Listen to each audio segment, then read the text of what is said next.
Nous sommes aujourd'hui le 21 janvier 2021.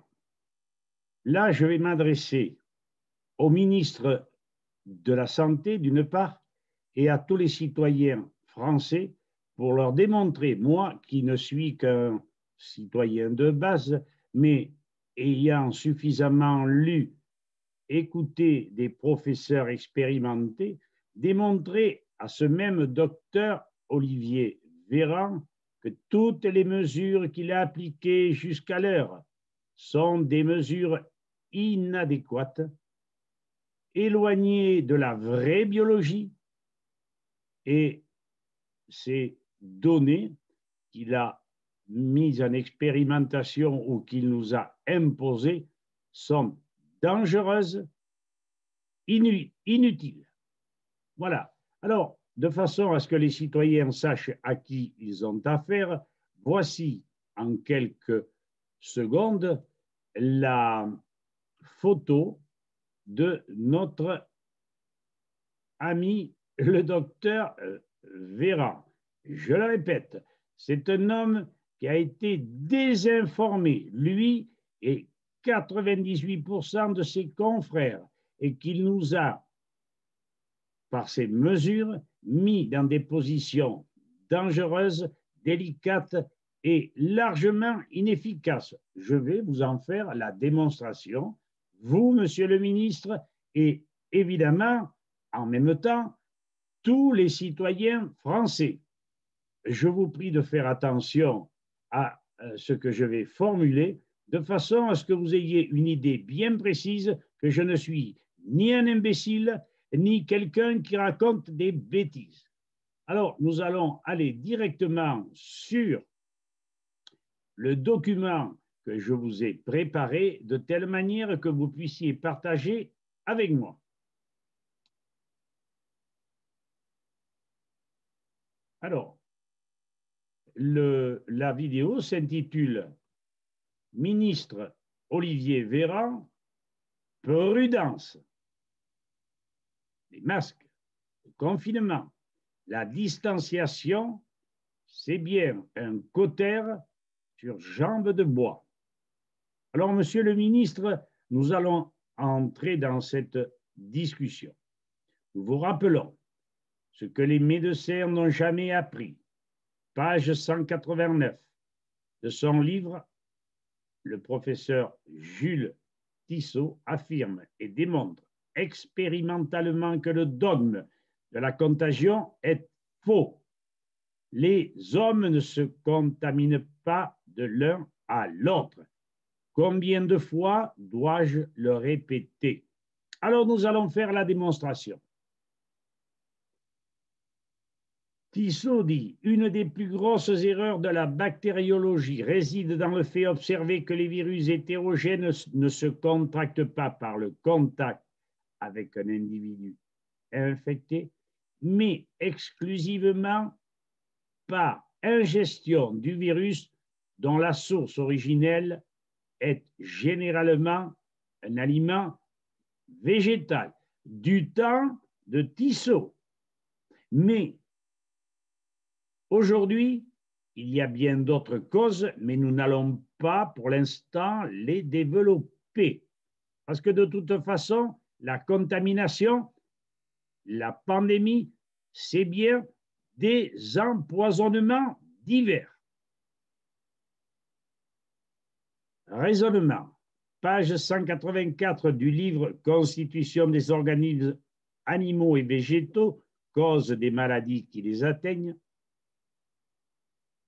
Tissot affirme: il est admis que la contamination de la peste et propagation du virus se font par le rat. Il est admis. Lorsqu'une épidémie se développe, rats et autres rongeurs sont atteints avant l'homme, mais ce n'est pas la preuve que le rat communique la peste à l'homme. L'étude de Nikhanorov, qui a été relatée dans le bulletin interne de l'Office d'hygiène de la Société des Nations, numéro 1928, sur le foyer endémique de peste du Kirghizistan, nous apprend que le nombre de spermophiles pesteux est nul en avril, atteint un maximum de 9% au mois de juillet, au moment de la maturité d'une plante cultivée pour sa graine, le koumarchik. Je dis bien le koumarchik, c'est une céréale. Ce fait démontre que si la peste se transmettait par le rat par contagion ou par les puces, elle continuerait à contaminer les rats indemnes et l'épizootie ne se terminerait que lorsque les rats seraient tous morts, puisque, d'après ce que pensent Pasteur et ses apôtres, tant qu'il y a l'épidémie, elle se propage jusqu'à la mort de tous les rats, si tant est que leur raisonnement soit juste. Or, il est absolument faux.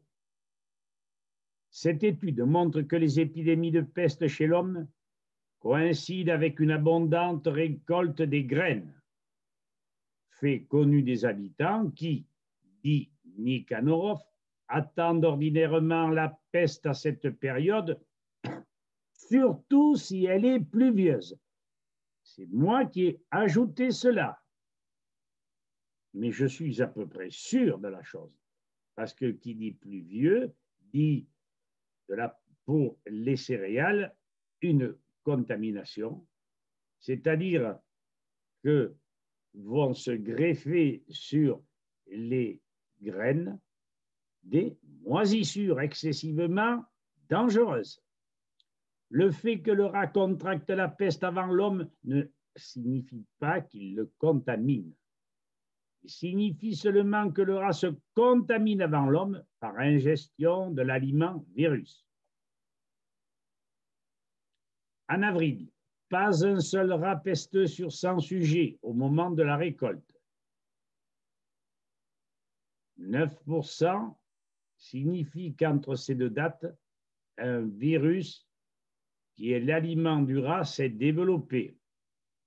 On ne peut invoquer un virus préexistant.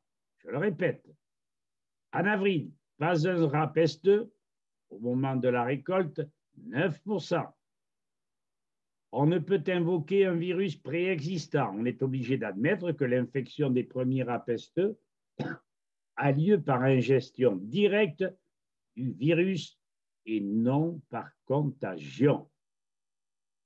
J'espère que c'est clair.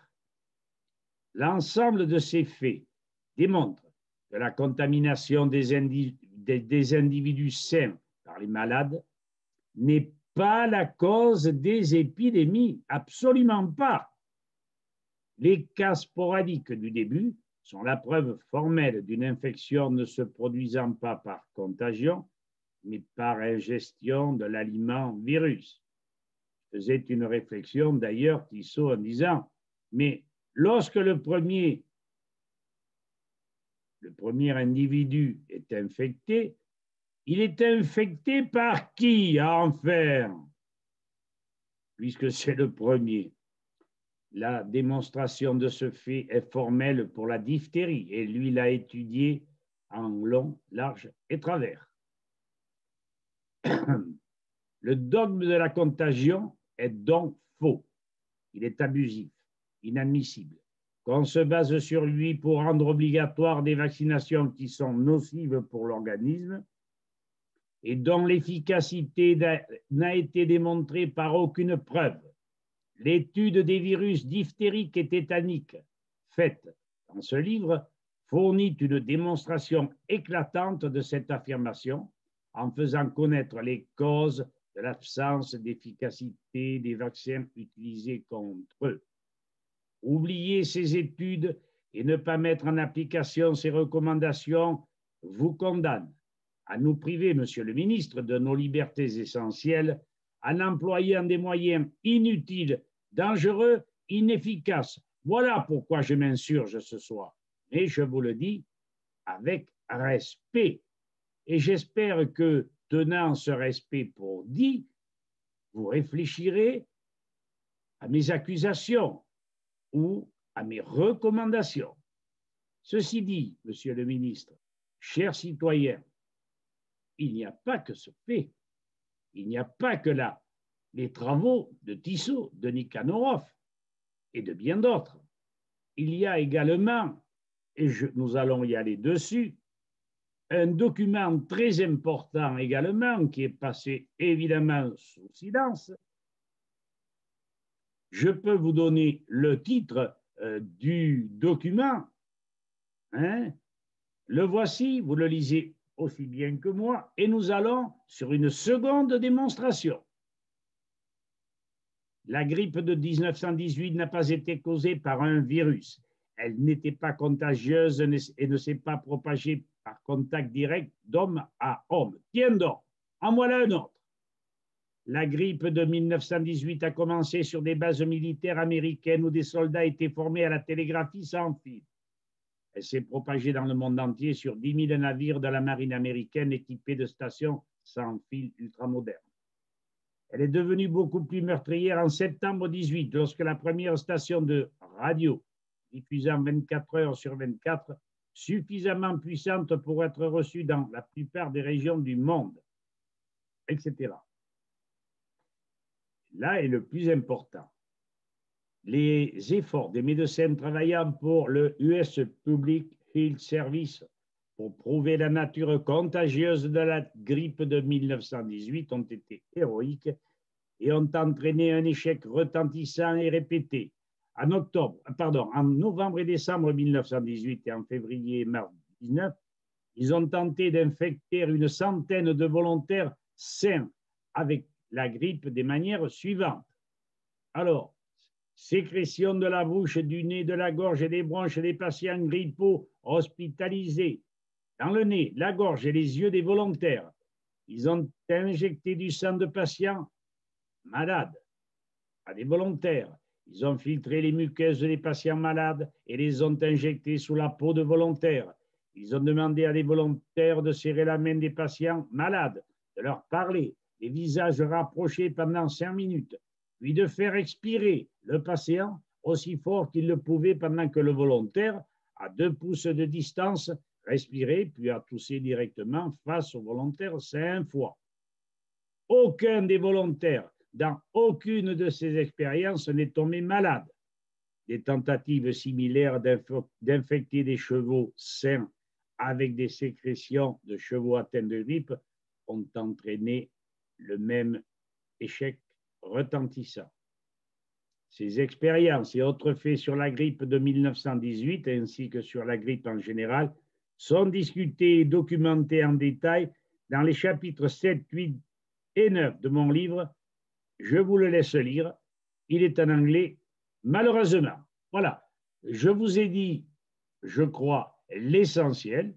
Je vous ai mis la puce à l'oreille, monsieur le ministre, chers amis. Je pense que de votre côté, vous ferez un effort pour essayer de comprendre, pour essayer de vous rendre compte qu'un citoyen ordinaire, évidemment formé surtout par Louis-Claude Vincent, ne peut quand même pas raconter d'histoire. À 81 ans, on a bien réfléchi et je ne fais pas une vidéo pour le roi de Prusse. Je fais une vidéo pour vous informer. Si vous êtes sérieux, monsieur le ministre, citoyen, respectez-moi en approfondissant. Vous avez les livres, vous avez tout ce qu'il faut et votre devoir, c'est de le faire. Alors, pour terminer, on pourrait aller sur d'autres maladies et on se rendrait compte que de la même manière, les épidémies sont les résultantes d'empoisonnements divers. Je n'insiste pas là-dessus. On a parlé des aliments, mais on peut parler également des ondes. On pourrait parler des nanoparticules que l'on met dans les vaccins. Et on sait où vont ces nanoparticules contaminant le cerveau et le rendant peu efficace lorsque les enfants ou les personnes veulent raisonner ou autre. Moi, je me suis nettoyé la pinéale, nettoyé le cerveau avec de la silice organique du docteur Ogareth. J'y ai réussi et j'ai quand même un tantinet de raisonnement. Alors, maintenant, monsieur le ministre, madame, monsieur le citoyen, les citoyens, à bon entendeur, salut. Et merci, monsieur le ministre, merci, citoyens, de m'avoir écouté. J'espère que vous réfléchirez et que vous direz que Dodon n'est pas une nullité. C'est un type qui a une tête et qui tâche de s'en servir pour le bonheur des citoyens. Je vous remercie et je vous dis à bientôt.